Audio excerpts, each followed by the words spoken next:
Right now, there is such a breach of trust between the financial services organizations of the world and the customers who have to do business with them. We don't trust that they're going to charge us fair fees. We don't even know what they're charging us fees for. Mm-hmm. We don't trust that they're going to give us a mortgage rate or a car loan or any of the things that people need to get their businesses and their lives going.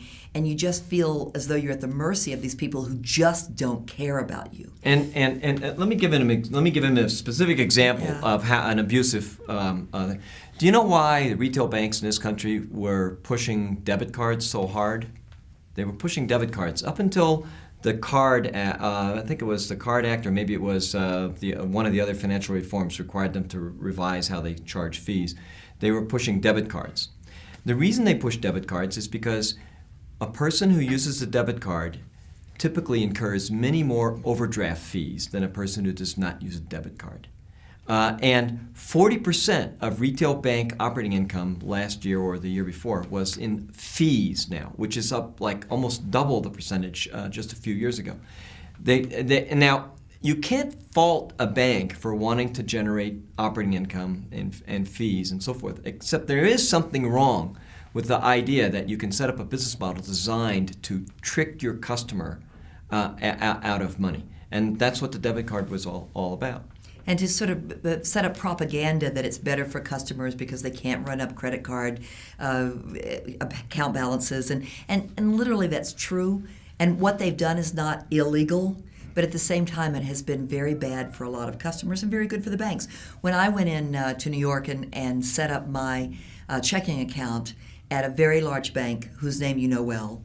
But will go unmentioned. Chase. And then then what happened was that they said, well, you want a debit card connected to this checking account, right? And I said, absolutely not. Debit cards are good for banks, but they're not good for customers. Whatever you do, make a note. Do not ever send me a debit card, and don't bother me with the offers for them. 3 days later, I got a debit card in the mail with a letter that said, here is the debit card you requested. Come on, who are they fooling? Well, they're not fooling customers. And I think that in that particular case, that wasn't just not doing the right thing. That wasn't just having bad intentions. I think in that particular case, it was incompetence, right? They just didn't have any way to turn it off. But either way, I'm just ready for a new bank. I don't feel good about them. I'll find any excuse. I won't recommend them to my children. I won't recommend them to anybody. In fact, don't use them. Are they a client?